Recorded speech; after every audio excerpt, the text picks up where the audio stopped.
What's up, ladies and gentlemen? Welcome on into the Brass Ring Media Podcast for Thursday afternoon, August 14th, 2025.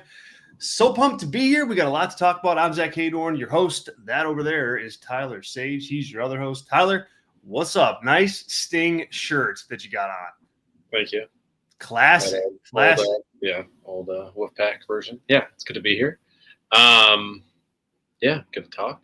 Good to be here on a Thursday with you. Yeah, it's been a chat AEW. We've been very WWE heavy as a show in general lately with SummerSlam, with the kind of slowdown of AEW.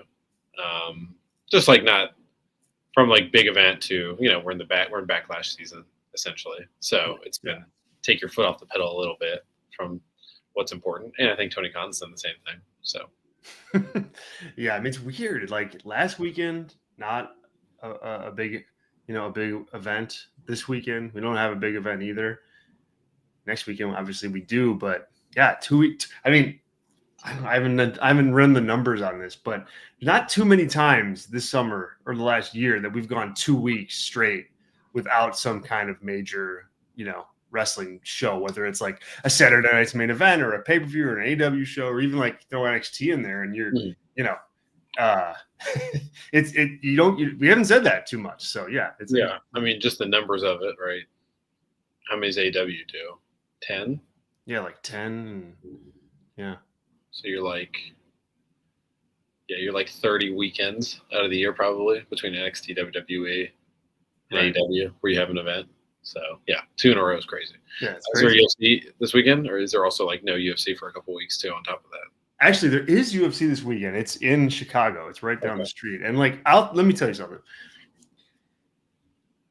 I don't watch as many UFC shows as I used to watch, but they're here. It's like literally a 12-minute drive that way for me. And I was like, all right, it's a pretty good card. I think, on paper, I'll give it a go. So I logged on, try to get tickets. The pricing for the tickets is out of control. Like, it's worse than WrestleMania. Like what's like is it Allstate or United Center? It's a United Center, and so what's like the 300 section? Like $650. Yeah, I mean, like if you wanted first level, you're into the 2000. Yeah. When did Punk fight Mickey Gall? What UFC number was that? Was that that was like 205 or something like that? He had the fight in Chicago after that. Yeah, where he fought the other guy who was like barely a fighter. But it was in Cleveland. I went there. It's where the Cavs play at Rocket Mortgage Fieldhouse. Yeah. I think I was in like the third tier, the nosebleeds. I think they were like $45 tickets, if I remember correctly. $60 maybe. I was shocked. Like I think I probably paid last time maybe like $100 to get in, and I just was like 600. Like you're not even in the ballpark on this TKO. I mean, not even in the like. Are they going to sell it out? Considering to not considering very, very, very, very quickly.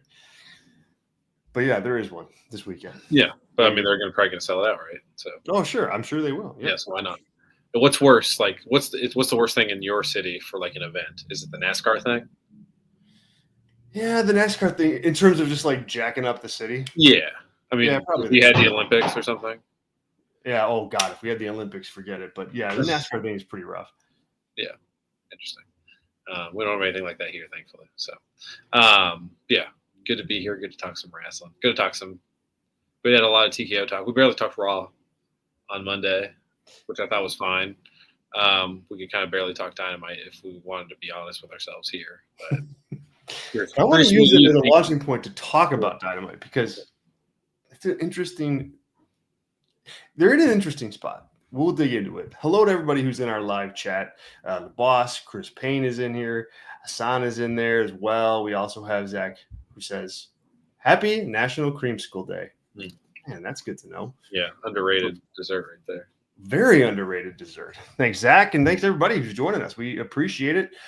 This is our second of 2 shows throughout the week. We did one on Tuesday night, and we dug deep into kind of the business of WWE, the ESPN deal, TKO, kind of just the state of the state in WWE, which is good to do every now and again here on the show. We've done the same thing for AEW. You can check that out in our archives right now, up on the Brass Ring Media YouTube channel. Also, as you all know, or as you should know, we run anything live here on YouTube gets simulcast on our podcast feed. So wherever you get your podcast, you can pick up these shows and all the other ones that we run here at Brass Ring Media throughout the week. Right there, just search Brass Ring Media in your favorite podcast app, and you can get those on the go and whenever you want us. So once again, Brass Ring Media, just subscribe to the podcast feed if you're already a subscriber and you would be willing to drop us a 5-star review. That'd be great.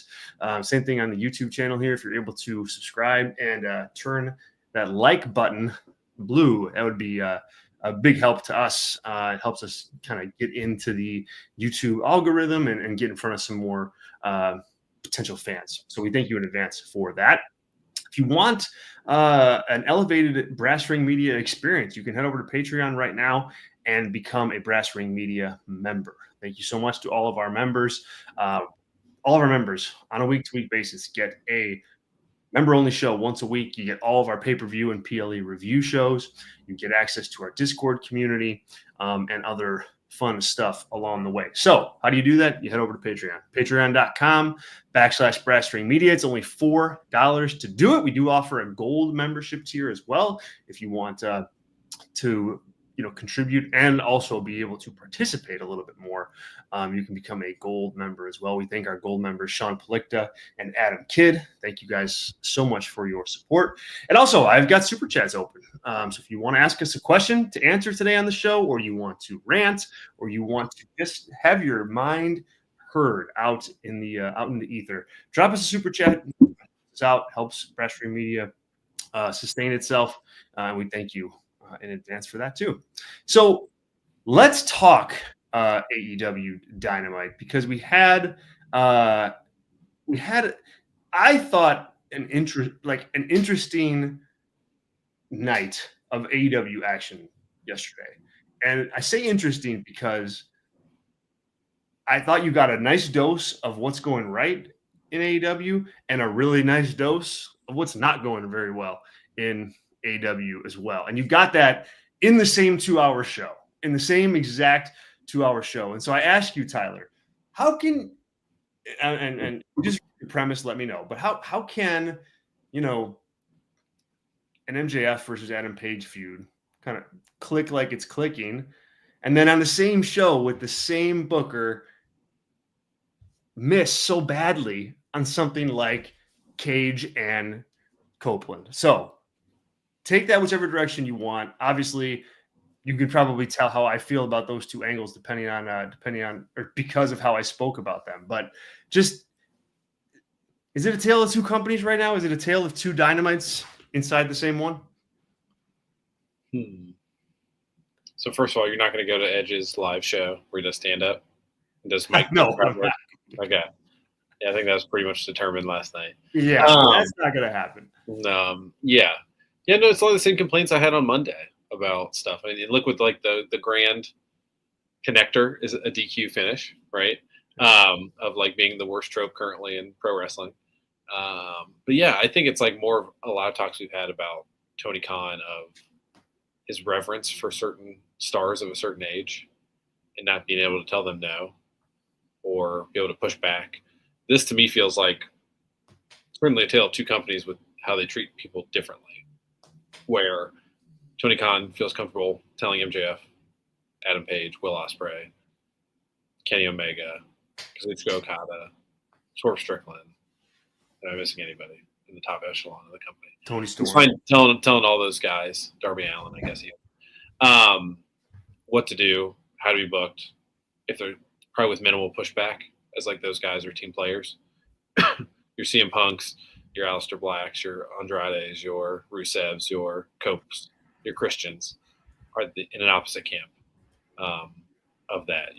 It's being made very apparent to me, your MVPs are in a different boat there of like thinking Tony's a money mark and kind of confirming that he is for them, and then he burns out and goes on them. And it to me feels like a sunk cost fallacy of like, okay, we're gonna do this big match, get this big reunion in Canada, and then I'm kind of done with these guys. Is kind of the vibe I'm getting here with this and the way it's going. Of like, oh well, this is what they want to do. I'm gonna let them do it, and then be done with it. But yeah, it's like, to me, you can see where he's got control of the top of his roster, but it just feels like Chris Jericho 2.0 with Cope, with like a lot of bad decisions, with like a lot of goofy stuff going on, etc. So, yeah, it feels like it's 80% buttoned up, Tony with his roster, and this is some of the residual 20% of not being able to control, or not choosing not to control his roster in a way, and like tell them, no, this is stupid. Yeah, I'm going to be very complimentary of the stuff that they did with Paige and MJF, but I thought the Copeland and Christian stuff yesterday, to me, that was about as bad as a reunion between those two could be. I mean, I think like once you decide to like go down the road of, all right, we're gonna do this, even if we're gonna rush it. We got a super chat on this in a minute, but even if we're gonna rush this because we want to get more than one match out of it, or we want Christian to, obviously in this instance, we want Christian to finish up his business with Nick Wayne and that group before moving on to the big match with FTR. And so even if you have all of those things there, I think you have to like be buttoned up on what the story is. I mean, you had your big hug moment, Christian and Copeland, Edge and Christian back together again. And the hug is like, that's the payoff. That's the moment, right? That's the big moment you're looking for ahead of like, obviously them being in the ring. And they muddied that up by letting Christian and Copeland play up this angle of like, well, we're not sure. We're going to hug each other, but we're not sure. And like, to me, that's not what nostalgia is about in general. Like, nostalgia is just about, hey, dive right back into it. Let people feel happy that they get to see Edge and Christian, Cope and Christian back together again as a tag team. I mean, like, I don't think that there's that momentum for them to return as a tag team anyway. But if you're going to do it, like, do it and give people permission to just get on board and have a good time and do the fun, we're back together angle, and like do it genuinely, authentically. Like, we just want you to cheer this nostalgic act that you guys have watched for a long time and that you love and that are now back together. And instead, I just thought they made it so uninteresting by like having Christian like look back at Copeland and Copeland like looked at Christian. And it's just like, you guys, this is not like some kind of Academy Award winning performance that we need from you here. We just need two pro wrestling buddies to get together, be a damn tag team, and go fight the bad guys. Like, that's it. It's simple.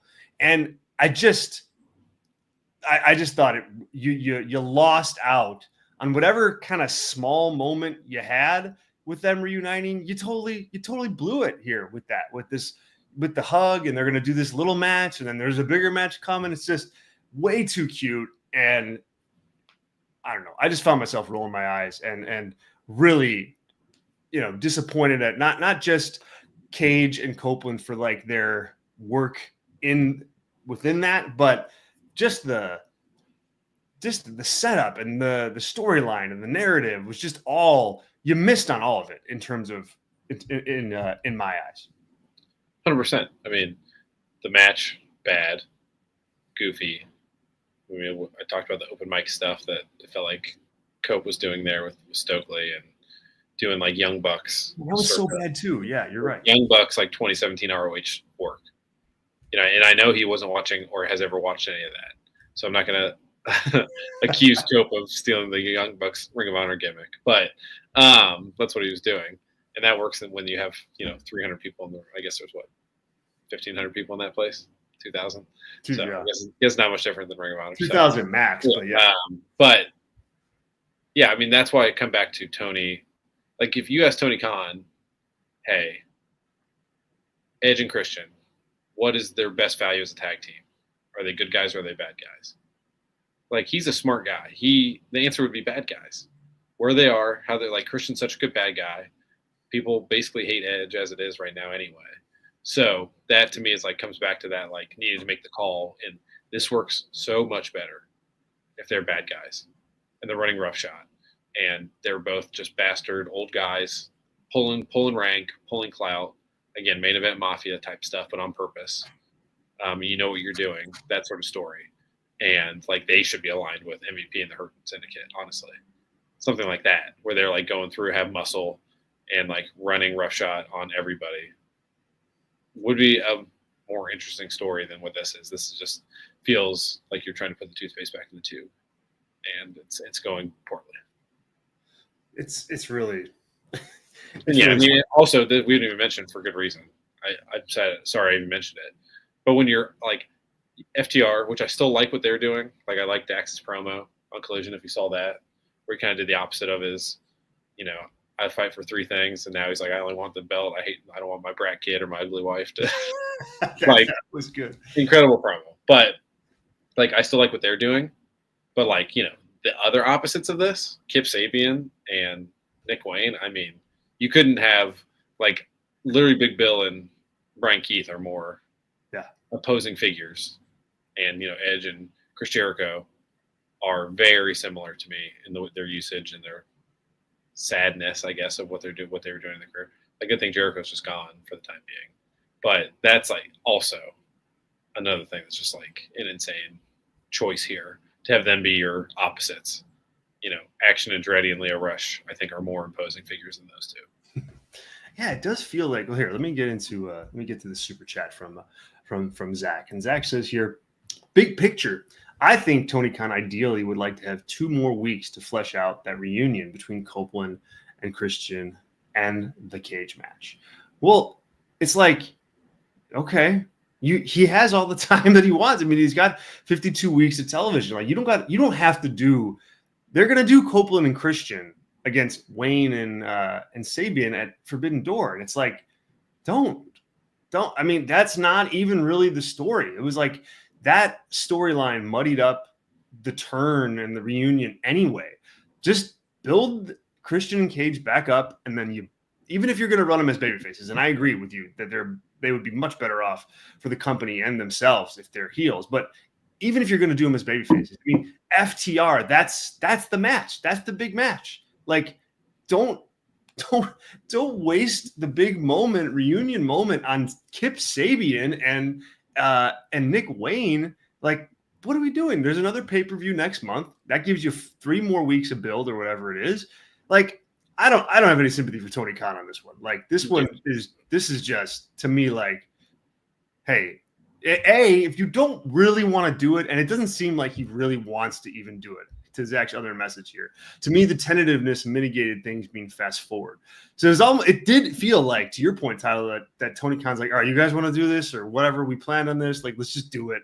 Let's just get it out of the way. I don't want to do this anymore. It's like, if you don't want to do it, then don't do it. Do something else. Like, and so, yeah, I'm less forgiving of this, Zach. Yeah, and like the hug should be at Forbidden Door in front of a pretty rabid fan base of hardcore UK fans.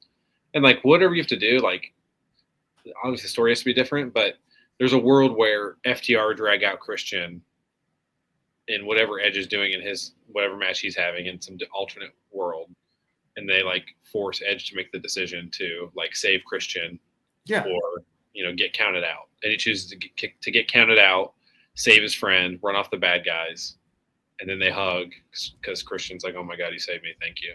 You showed me the way." Whatever, one of those classic, like that's way better than what this is.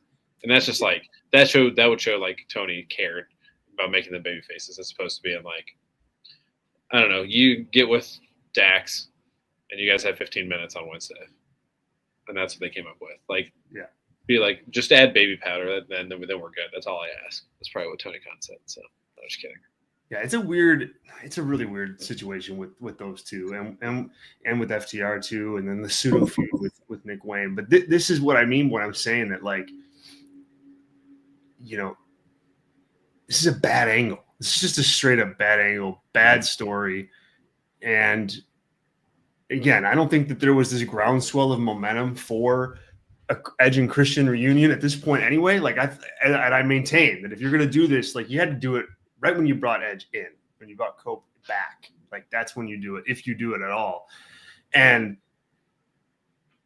you haven't even done good business to try to get people excited about this one way or the other. Like we just gave WWE a hard time about it with Goldberg. It's like if you're going to do Goldberg and you're going to do that match and you're going to bring him back and you're going to decide to do this, even though there was really no real, outcry or calling for Goldberg. But if you decide to do it, then you should do it. You should go with it. Go all the way with it. Talk about his history. Talk about the nostalgia. Talk about why, why he's so good and so dominant and so important. I mean, all these things to make the business of bringing him back better. And it's like, somehow I think AEW has done a worse job with Edge and Christian than WWE did with Goldberg there. And that wasn't very good.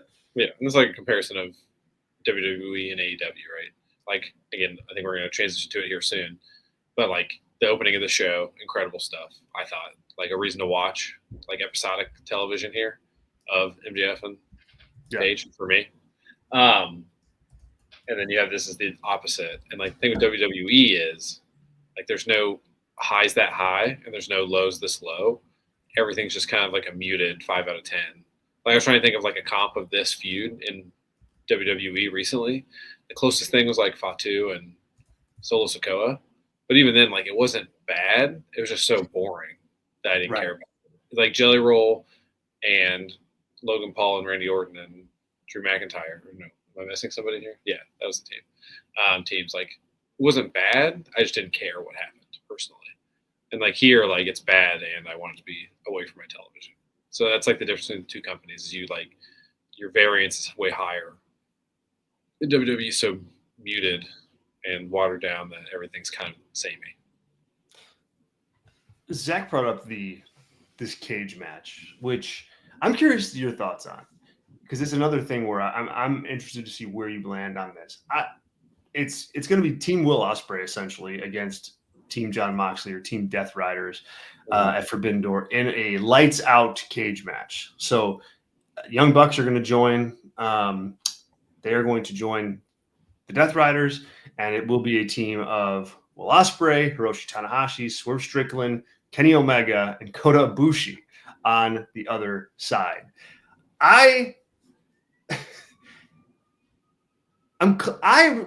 more forgiving of this than I feel like other people are, because I'm glad that they're doing something that Will Ospreay can get like his fire back with, or like just get some retribution on the Death Riders, like because Adam Page was able to get the big payoff and the big win at All In, and then the big win on television a couple weeks ago. He's been the forefront of that feud, but there's been other guys heavily involved in it. And Ospreay, not only did he get taken out by the Death Riders at All In, he's kind of been fighting them for months now.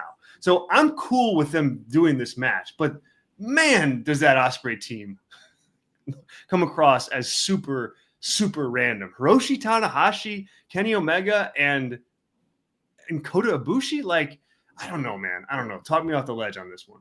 Good idea, bad in practice. Yeah, so I'm not mistaken. We don't really have a format over this. This is not War Game style. This is not Blood and Guts style. It is not. They're just like plopped in there and they start. Yes. And it's pinfall, probably.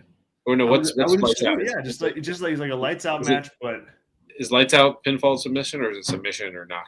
I can't remember. That's a good question. Someone from the chat help us out. We get Zach. Texas Death Match is a submission or knockout. Right. So this, Zach, if you know, that'd be great. So that changes a lot of things here. Here's the thing. Like, obviously, from like a meta standpoint, this is like an entire team of baby faces that each can get about 3 moments max in a match and look good. And like any of them currently, with Ospreay being pretty injured or pretty nicked up, I guess, is not a spot where you want any of them to have 20-minute matches, 20-minute singles matches. Right. So the formatting here, I think, is positive for Moxley and Claudio to do a lot of like beating down, a lot of Nick and Matt teaming up to do a lot of beating down on these baby faces, get some hope spots, get a high fly flow off the top of the cage.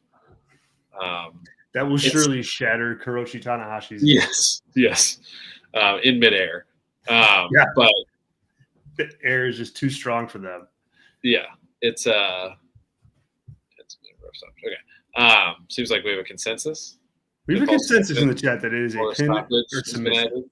Yes. So, so that like works from a meta standpoint of like booking of like, hey, I've got all these guys that are stars, but like not a lot of them can like do a good 20-minute singles match. I've got Swerve and Okada doing that. I've got Page and MJF. Like, so it builds out the card for me. So I'm more okay with this. I mean, I'm not okay with the lights out stip. I hate that within AEW that this like is the main event.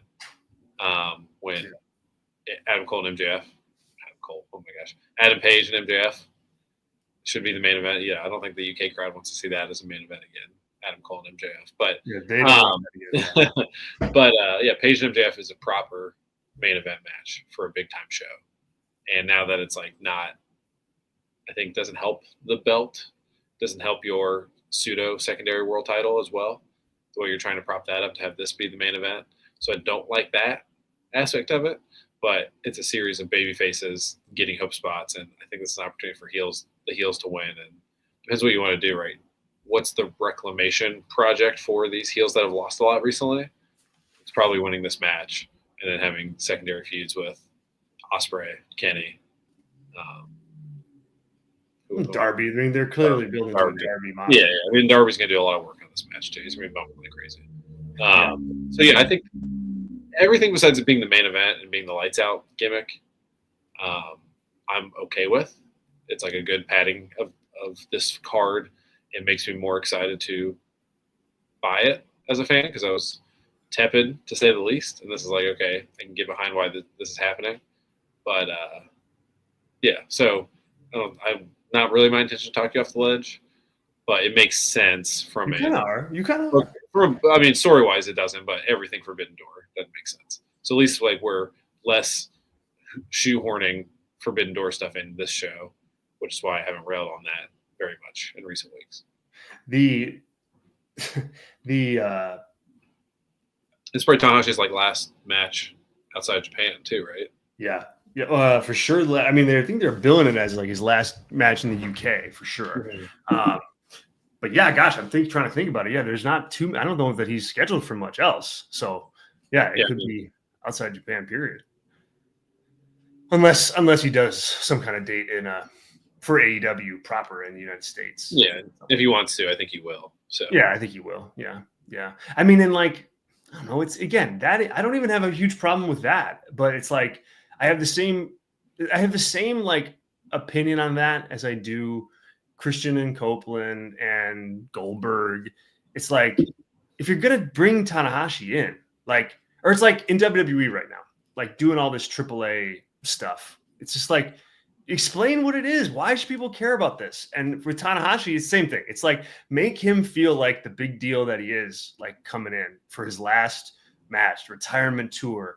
You know, like do that, or pretend. Maybe you pretend this is the last match, and then there is some angle where I don't know. You know, Okada or somebody, no, that's a bad example, but you know, to get to a last big singles match in AEW. I mean, there's a lot you could do, and instead, like he just kind of just tossed in, and it doesn't mean as much as it should. But I think you hit the nail on the head. I think now that you mention it, like Darby Allin being in this match, and the fact that they've teased, you know, just this kind of an already incredibly violent Moxley against Darby match, like. That to me, you could be looking at right there the purpose of this match existing to just get heat on Darby or on Mox and the Death Riders for just destroying Darby during this match and building up to Darby getting some retribution in a really violent singles match. Do you like Moxley kind of holding off on the and kind of like not taking the bait when it comes to Darby? I think it's not really in line with the Moxley character, but it is heelish. So I'm glad that it stayed in that lane. I mean, it's more in line of him wounded Moxley, right? Yes. Like his character work is better. Like champion Moxley would have, made it his duty to destroy Darby Allin because he interfered with his match, etc. have the Death Riders rolling up on him constantly. This is more of like of a wounded duck sort of Moxley, which hopefully the announce team hits that hard of like, a wounded animal is when it's at its most dangerous. Yeah. So I could sense a lot of that too. Like Moxley doing some heinous stuff to Darby in this match, I think will probably be the highlight. And it's been a long time. Like we've had Moxley taking crazy bumps on Spike. We've had, Swerve and Hangman. We've had the death match between Moxley and Page, but Darby hasn't been around for a long time, and his bumps, are obviously the most insane in the company. So I do think that'll be like a point that we're talking about post pay-per-view, their interactions, and to build to that. Like if it builds to that successfully, it's probably a net win. It's just not main event stuff. So that's the only thing. And Will Ospreay there helps to make him the main event. So that I could even be countered that and be like, okay, I get it, but your company's been around Adam Page right now, and to not have a main event the first pay-per-view after, I think is a mistake. I think I had it wrong too, by the way, guys. I apologize for that. It's not Swerve Strickland is not in this match. It's Will Ospreay, Darby Allin, Tanahashi, Omega, and Dakota Ibushi. I think we all knew what you meant as we were talking about. Yeah, I hope so. But I did want to. We started talking about Darby, and I was like, I don't think I mentioned him the first. Yeah, time. And I brought up Swerve a lot too, in like my analysis to begin with, of being like a guy that Tony trusts and as a team player. Yes. Man, is there anything stopping them from like? I'm with you on the main event thing. To be honest, you started talking me off the ledge, and now when you bring that up that this has to be the main event, I'm kind of back being like, nah. Well, why just call it like a cage match street fight or something like London street fight in a cage, or I mean that way you don't have to put it on last. But the lights out gimmick, it means it has to go on last, I guess, if you want it to mean anything. And yeah, like you have a huge world title match, which we're going to talk about next. Like that should especially be in this case, because it's two of your top guys, should always be. But in this instance, in particular, Adam Page's first big title defense against MJF, and it's not in the main event of a pay-per-view. Go freaking figure. I guess they could always just call it lights out and put it on in the middle of the card, but I don't know. Then what's the point? Yeah, Tony Khan controls everything in this company. So he decided. Here's what happened. Like to reverse engineer this, like he decided Will Ospreay should be the main event. So it's the only way to make this a main event is to make it a lights out match. So that's what happened. Because it's the UK, it's Will Ospreay. We'll sell tickets. It'll be a big thing. We're probably going to do some shenanigans with MJF and Page to get that to All Out as a rematch. So it helps that that's not your main event, and you don't want to be WWE to do like a bull crap main event. Yeah. So I think that's like a lot of the reasoning behind it. Tracy says here in the chat, she says it's the sanctioned main event. That's a good point. I forgot. Lights Out is not really a match, but it kind of is. Yeah, which is one of the dumbest gimmicks AEW does is to say that. So, for what it's worth, in my opinion. Tracy also said here, elevate the BRM experience. It's worth it. Listen to Tracy, folks. Patreon.com/Brashring Media. We also have Sean in our chat, who is a gold member. Sean says, what's up, everybody? Tyler, what did you truly think of the show yesterday? It just fell so flat in so many ways. Are you buying or selling what Sean's saying there? Was it a flat show, or did you like it better? Yeah, it was a lot like Raw to me, except I really liked the opener of Dynamite. Everything else after was not good, or it was like kind of standard AEW. Like with the standard like WWE thing right now is the DQ finish and like really no match mattering, right? Except for the last like 2 minutes. I think that's like the WWE trope that I'm against currently. And like just the world of multi-person matches. Was there 2 singles matches on this Dynamite? You had Copeland, Stoke was one. Yeah, you can count that as one. Yeah. Sure. And then you had what was the first match? It was Kevin Knight. Yeah, Mox and Knight.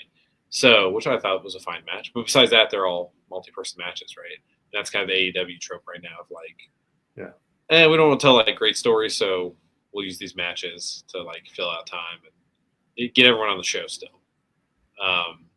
So yeah, it was just kind of whatever, and you're kind of in a holding pattern. Your big matches are set for this show that feels like 0.75 of a full pay-per-view in its importance.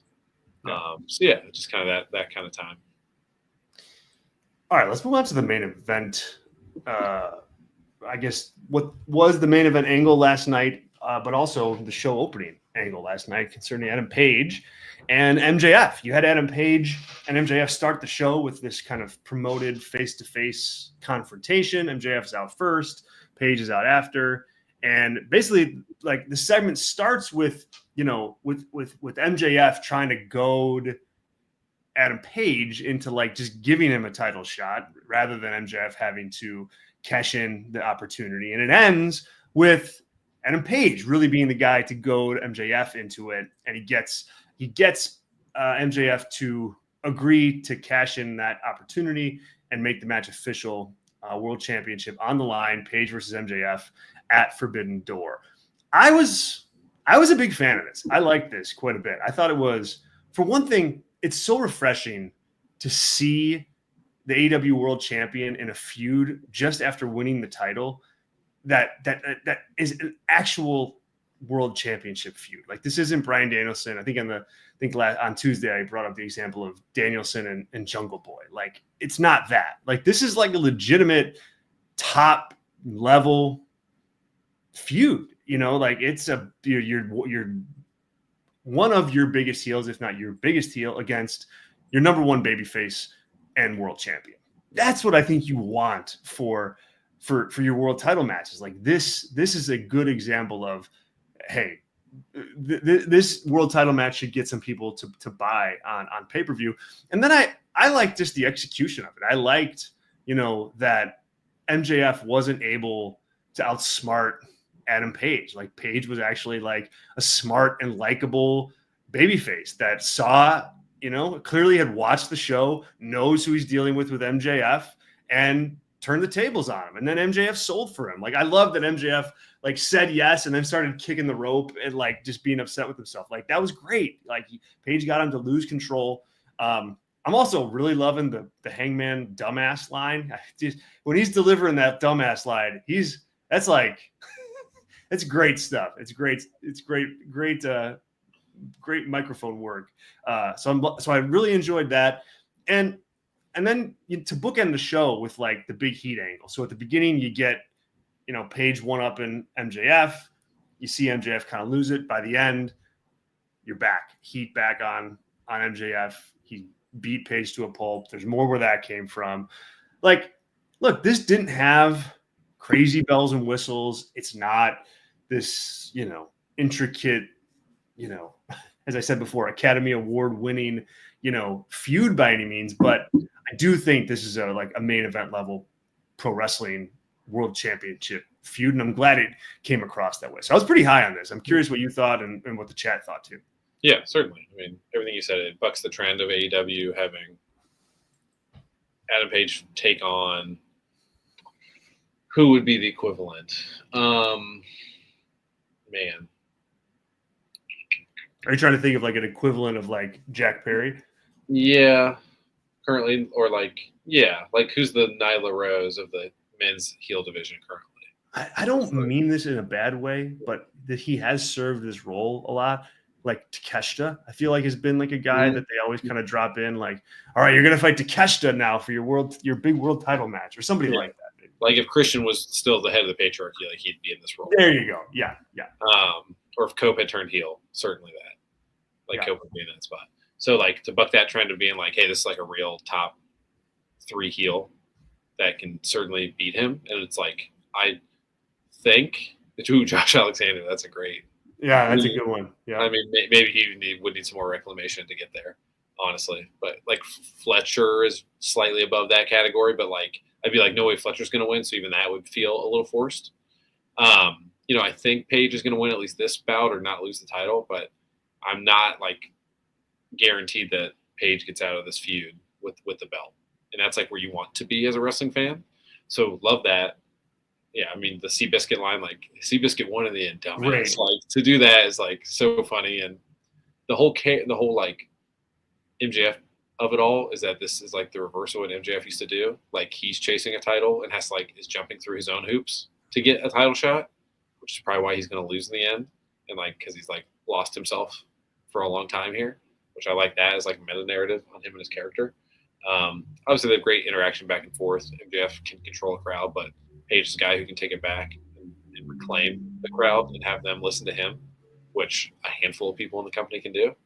So, yeah, it's all great. I mean, the Hurt Syndicate stuff falling off the face of the earth is weird still, but I think that'll probably play into what happens at the show here, especially if they lose their tag titles on that same show.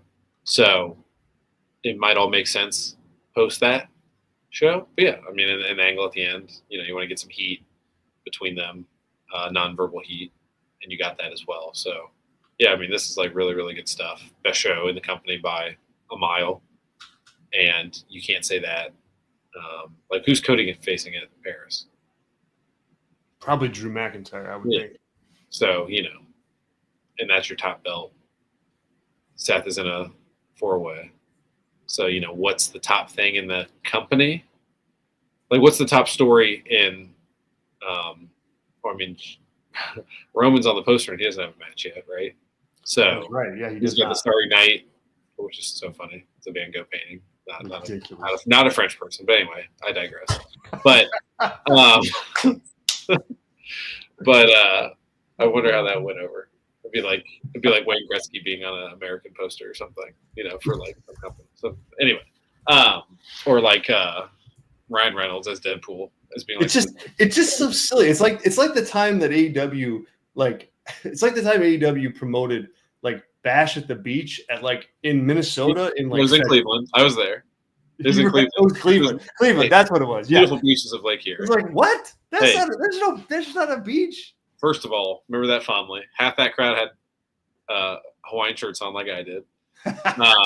That's where the premiere of Danhausen happened at that show. That's where Adam Cole and who was the champion? Did him and Paige have a long story? I think they had a match. I think that's was it Cole and Paige? Was it a rematch that they did? It was really bad. Oh no, Cole like went toe to toe with like Frankie Kazarian or something for like 20 minutes. There was some like wild, like Cole was going toe to toe with some bum. Was like the angle. Also, that was Cody and Sammy. I think that was Cody's last match in AEW. Yeah, well, that was a good match. So, but anyway, remember that fondly. Anyway, you get my point though, right? I mean, there's no beach. Oh yeah. In winter. It was winter. Yes. Yeah, that's stupid. So, but yeah. I mean, obviously, we just talked a long time about the lights out match being stupid as well. So wrestling and dumb things like that go hand in hand. A couple questions here. We'll get to a non-super chat question from Judge. Judge says here, do you think Hangman will be a transitional champion because of MJF and his popularity from Happy Gilmore 2? Well, Judge, I guess fundamentally, I would say that you shouldn't be making just decisions like that based on, a very, very teeny tiny small, nobody really knew that was MJF unless you knew it was MJF type role. It's not like he didn't have some breakout performance. It was fine and it was okay. And it was fun if you knew it, but I don't get the sense. And again, I am definitely a step removed from that type of pop culture bubble at this point. But I don't get the sense, Tyler, that MJF has gained a whole lot of popularity and notoriety individually from his work in Happy Gilmore 2. So I'd be inclined to answer no on this, but that's not to say he won't become champion. I'm just saying I don't think he's going to become champion because of Happy Gilmore 2. Yeah, I would say I would agree. I don't know. I didn't watch it. Well, you got to watch it. It's amazingly bad. Okay. I mean, I figured everything that Sandler's done for Netflix has been. Yeah, this has like more of a, I don't know. If you guys watched it in the chat, definitely let me know what you thought. I thought it was like I'm not a big nostalgia person, but I enjoyed this for what it was, which was just an unabashed callback to Happy Gilmore 1 in every way. So it's like if you're going into this looking for like an artful film, that is not the movie for you. But if you want like 2 hours of just kind of hardy har fun, then I think you'll enjoy it. Okay, so it was actually watchable. Definitely watchable. How long is MJF in it? Maybe like 5 minutes total. Okay, he talks though. His lines. He does have some lines, but they're irrelevant. So wrestlers with lines are him and Becky Lynch. Yeah, and wrestlers without lines are Nikki Bella. Is Nikki Bella? I don't even. Is she even in that? She got cut. I mean, that was the whole thing. Like she got cut. That's why her and like Becky got into it. Oh yeah, she's not. I don't think Nikki Bella's not in it. Okay. Yeah. And Cena's not in that movie. Seems like a movie Cena would do. Anyway, it does seem like a movie Cena would do. Like he'd be like the lawn boy, or something, like a cool boy for some rich woman or something. Anyway, I don't think build up too much equity with the Death Riders and Paige being the one to dethrone them. It'd be like Cody losing to AJ Styles post beating Roman at WrestleMania 40. Right. And not that like MJF is AJ Styles. I don't want to say that because that would have been the equivalent of having Takeshita take on Paige here. Would be have AJ Styles taking on Cody Rhodes. But at least in this moment, I don't think that's the case. Just from all the equity they built up. And it's more of a way to get MJF, like he's pretty much fully reclamated himself as a main event guy post almost destroying the company single-handedly. So that's a huge step in the right direction for him and the company. You know, you're able to drop that into almost every show that we do. That's for historical reference. It can't be forgotten. Like Adam Cole is a really nice guy and is now like maybe never going to be able to wrestle again. So I just have to turn the focus on MJF. It's great. So I don't look like a total a-hole. Do you? Yeah. But to your point earlier, though, and back to you, Judge, here, and thanks so much for the question, man. We really appreciate it, and I'm glad you're able to join the show live. But part of what makes this match good is because you can put it in the back of your brain that MJF might win. It's not as like cut and dry as a Jack Perry match would be, as a Takeshita match would be, as a Kyle Fletcher match would be at this point. Like, and that it was like when Cody would defend the title after winning at WrestleMania against AJ Styles. It's like, all right, that's a fine match and all, but like nobody actually thinks AJ Styles is winning the championship here, and that just inevitably hurts anything. And this, I think, they've solved that problem on this one. Mm-hmm. All right. If you have more Dynamite questions, let us know in the chat because I got two more questions that I want to pose to Tyler, or two topics really. Mm-hmm. And the first one is when we started to talk about kind of in our pseudo production meeting before we hit go live, and like, are you feeling like beat down by the pro wrestling grind at this point? I mean, it's been a busy year, right? I mean, like with all the AEW shows and all the WWE shows, and we do this for for our members, and it's just is it burnout, or is the product on both ends just a little cold or colder than they would like to be?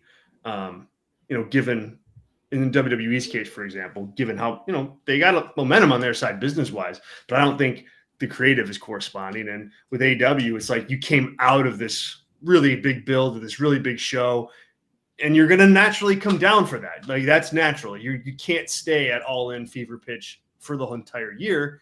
So is this just the ebb and flow, the grind, or is it a bad product? Yeah, I mean, I said to you off air when we started, like, I feel like wrestling needs an off season because it's the only thing, period, that doesn't stop. Since, all of us, every human being that's alive on this earth could reasonably consume wrestling weekly for their entire life, and it'll be around after they die. You can't do that with anything else. Yeah. Which is so kind of crazy and unique for pro wrestling. Like, there's literally nothing else. Because, like, you could say, like, going to, like, if you go to a church service every week, but that's, you're kind of focusing on the same stuff over and over again, right? There's not going to be new Christianity. There's not going to be new Judaism or new Islam stuff. But also, like the priest or pastor or minister or whatever, they switch up. I mean, not going to be the same. That guy is not going to be the same, right? Yeah. So I know nothing about religion, so if I'm wrong about that, somebody. No, I mean, yeah, but like you could have the same priest at your local parish for 30 years. Oh, okay, all right. Yeah, unless All right, so scratch. Not to get into it, like I went to Catholic school. They definitely rotated a couple priests for some reason. I also went to Catholic school in the 90s, so early 2000s. So you can take your guess on what happened there. Anyway, but shout out to Father Brosmer. Wow. He's probably dead and burning somewhere currently. So anyway, no, I was good. It wasn't me. So I started a tangent on that. That was deep in my psyche. But yeah, like there's that. So think of like this is like what I'm feeling currently is like watching the NFL in like week 16, week 15, where like a lot of our playoff teams are determined. Do I want to watch the Browns and the Panthers play a game at 1:00? No. Will I? But like I'm not as into it as I am like week 1 or week 2. Yeah. And it just feels like we're at that phase of like the cycle here. It's also a great comparison. And or like any sport too, right? Like yeah. When the playoffs ramp up, you're like we're locked back in. But like when the Super Bowl's over, you're kind of like, okay, I miss football, but like how you feel right now in August is like you feel that way because you haven't had it for 5 months. Right. And absence makes the hurt grow fonder, and wrestling doesn't know how to do that. They just squeeze and squeeze and squeeze and squeeze until they burn people out. It's kind of a huge problem, I think, with the way they structure things. Yeah. But we're also like on a long time scale. Like we've, since 18, 19, 2020, like that was WWE. Like, hey, here's the new batch. Like this is the Rollins, Moxley, Roman, Cody later in that era. Like new stars. We're not relying on Brock Lesnar, LOL. Goldberg, LOL. Coming back, The Undertaker coming back for WrestleMania. Like we're in a new era with new big time stars. So that's like fresh and exciting from that perspective. And then AEW coming along and being a whole nother company was just so exciting. I mean, every Dynamite was such a compelling, interesting thing. And now we're like kind of in the groove, compared to it as a relationship as well, right? Like we are way past the honeymoon phase. We are like peeing with the door open and farting around each other phase of both these companies. So sometimes you need to like spice up the connection. And that's where I'm feeling currently on that. Yeah, and that's where like both these companies like, and especially what's that? So we need to add a third company. That was a joke. That was a relationship. Oh wow! I mean, you could say TNA, but it's pretty much WWE. Yeah, I was anyway. like adding a person in a relationship to spice it up joke. So sorry. Yeah, or third company. Hey, that could do the trick. That could do the trick. The with WWE, it's like if you're them, I can see why you'd be like, we're not doing that. Like we're not like we're doing our thing. We're gonna do our thing, and a lot of people are gonna like it. A smaller group of people will really, really like it, and then a smaller group of people will really love it. But as long as those people who really, really like it, that big group of people, don't all fall off, we're going to be good because we've got this revenue stream and that deal and this deal and Saudi and blah, blah, blah, blah, blah. But AEW, though, they're in a different spot as far as that goes because they're not as like locked in to culture like WWE is. They aren't doing the numbers that WWE is doing. And so they can take more risks. Like they're more free in that regard to do something cool from a storyline perspective or push a new talent to see what they think they've got. And I hope we do see that out of them. I mean, they've righted the ship and it took them a long time to do that. And so I don't blame Tony Khan for just wanting to go, okay, we righted the ship. Let's just sail straight on it for a little while. I get that. But I do think you're right. It's just very much like, oh man, my team is out of it. But they still have 3 games left. And do I want to watch it? Like, I guess, but not really, because it doesn't really matter until the season starts again, next year. Mm-hmm. And so I think it's it's a really good call out. Last topic. You had a question about yes. So I just like pulled up the Wikipedia because we're like is the finals, the block finals, because the finals are the 17th, right? Like The finals are the 17th. The finals are, what is it, Sunday?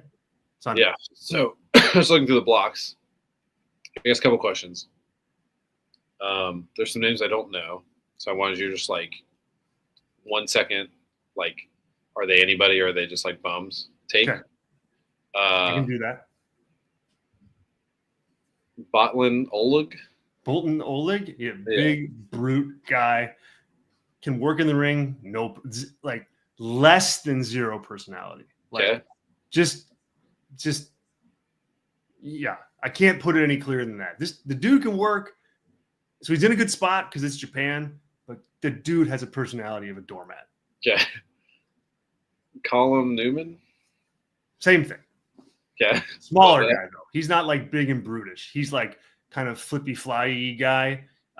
But again, no personality. Yeah. An apology on the Japanese pronunciations here. Ryohei Owa. Is that how you say his name? Yeah. I think that this guy is kind of like, he's kind of like Yoshihashi, he's a guy who's going to, like, I think be in like the next 25 G1s, but will never win anything and will be essentially a nobody, but will get to participate a lot. Okay. Do I know Yuya Yamura? That's the name. Yuya Yamura. Yeah, he's one of the like the big kind of young did him guys. Umino come up at the same time? Him and Umino and Tsuji and Ren Narita, like that class. And he's good. He's really good. He kind of had a really bizarre G1 because he was one of the guys going in where you'd be like, all right, well, maybe they're going to push a young guy, and he could have definitely been that guy. Instead, he just had some really good matches, some very good matches, but the record coming out was like, the story coming out for him is that it was just a disappointing G1 record wise. And the only one I don't know is Drilla Maloney. Drilla Maloney. Yeah. So I think he is or was a Bullet Club guy, but think someone you'd see on 205 Live back. Yeah, I see his photo. He looks like Tony Nese from the photo. Yes. Yep. Great. Yeah. Dude can work. He can move. So he fits. He's in the right company. Because he can just do his thing and wrestle. Like actual G1 questions. What's the Gabe Kidd story? Because he hasn't won anything. Is that like a story? Injured in the first match. Okay. Oh, okay, gotcha. Okay. Like legitimately injured. So he had to sit out. Gotcha. Okay. And then is Evil gonna win Block A? Is that what we're doing here? Dude, man. I kind of think yes. I think yes. And I haven't seen the block. I'm not sure if the block finals have happened yet. Even if they've happened, I've not seen them. So I'm saying this blind either way. By block finals, you mean like the? So I have it here, like who the top two are for each. Like, do you not? No, yeah, but they haven't had those matches yet. I don't believe. Yeah. Okay. So I'm sorry, I am caught up. Yes, I think that you could easily see Evil in the finals. Yeah. Okay. Yeah, because it's Evil and Yota Tsuji on one side, and then Zack Sabre and Takeshita on the other side. Yeah. So I mean, it depends on when you want to pay off the Evil.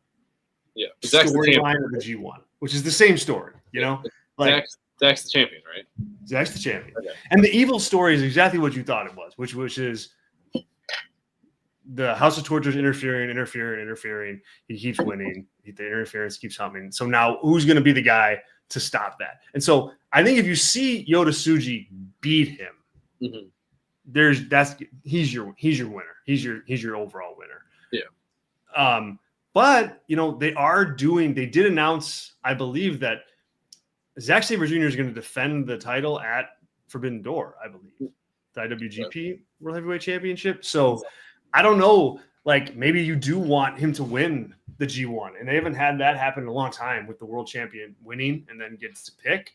So maybe you have Zack Sabre Jr. go back to back. I don't know, but I kind of get the sense that you are going to see Yota Tsuji kind of vanquish Evil and go on to win. Yeah. And like, is there any reason if you're New Japan they let Takeshita win? Is the goal there to like try and sign him away? Because if you think you can like have him if he wants to live in Japan in one day, is that like that would be the only play for that? Maybe. To me, I think the bigger reason to have him in there is because that may be your Forbidden Door match. Like, you may have a rematch of Zach and Takeshita for the title. Yeah, right. A rematch for the title, or maybe Takeshita wins there, loses in the finals, and goes, but hey, I have a win over you, Zach. Like, give me the title match. So, Takeshita's look great. If I was New Japan, I'd be like, all right, what do we got to do here? Because he's such a good fit for that company. Yeah, he's a guy who literally could be like a long-term champion for them. Yeah. Yes. He's like Okada reincarnated 10 years ago. Like he's really good in these tournaments. I mean, really, really good. Well, I appreciate the quick synopsis. Yeah. I've done more, in case you're wondering, like, hey, we like hearing about the G1. For members, I got a couple shows up for members about the tournament. I haven't done one in a while because I've been like catching up, so I haven't been able to stay current. I'll probably do another one this weekend at some point before or after the final. So, but you guys can go become a member and check it out. Patreon.com/BrassRingMedia. All right, we'll wrap it up there. Tyler, thank you. Thank you to all our live chatters today, Zach and Joshua and Judge, of course. Great question. Oh, actually, we have another question from Judge here that I do want to get to. You can give a quick take on this. Judge says here, I heard today that WWE is going to be countering more AEW pay-per-views to stop them from getting a good renewal contract with Warner Brothers. And WWE is pushing for TNA to be the number 2 company. What are your all thoughts on that? Tyler, did you hear this news? And are you surprised by it? And do you believe it?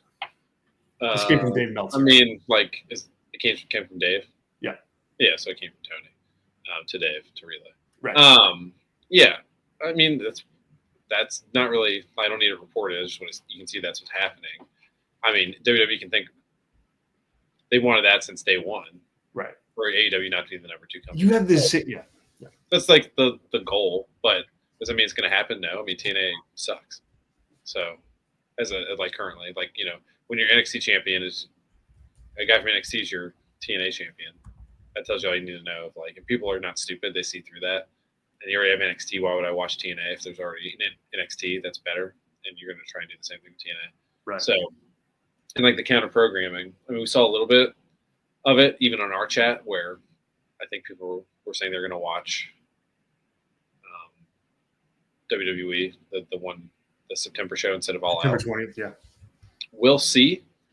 And I think, are those people going to eventually, if the AEW is good enough, they're going to watch WWE later and buy the AEW pay-per-view live. I think it's like an AEW thing and a reason to keep, for them to not rest on their laurels. So I think that's only a good thing, honestly, for us as consumers. Mm-hmm. And also, once it's not free to watch these WWE shows if you have cable, I think that's a huge difference in no way I'm going to be buying these WWE pay-per-views in comparison to AEW. So that's why I was I softened on Monday or on Tuesday because I thought if people had to spend $30 to watch these WWE pay-per-views, it was one of the worst decisions they've ever made as a company. Yeah. So if that does happen sooner rather than later, then this is a disaster choice for WWE to kind of program a company that has better pay-per-views. Yeah. So my take on this was similar to yours. It was just this is not real news, guys. This really isn't news. No bleep. That's of course they want to do that. They're going to counter AEW pay-per-views for the first time with a main roster pay-per-view, and it's if AEW doesn't have a big TV deal with Warner, then WWE has another potential bidder for them for their stuff, whatever that is, whatever it ends up being, and they will create anything these days. But it's of course, that's, the competition is not for critical acclaim. The competition is for money. And so that, no. Yeah. We even what is it? The NBA is I thought I saw something they were trying to like make their own like big three, like Ice Cubes thing, which is like less than half of 1%, like of market share from what they have, and they're still trying to crush that because that's just what these kind of big entities do. They just crush anything that could in 20 years be competition. Yeah, they don't want it, and so like like you said, no bleep. All right. Thank you all so much. Stay tuned here to Brass Ring Media this weekend. We got the Kick-Ass podcast on Saturday. And again, some member stuff coming up this weekend over on Patreon. Patreon.com/Brass Ring Media. It's only $4 to join us. And we certainly would appreciate it if you do. For Tyler and Zach, we'll talk to you guys real soon. Later.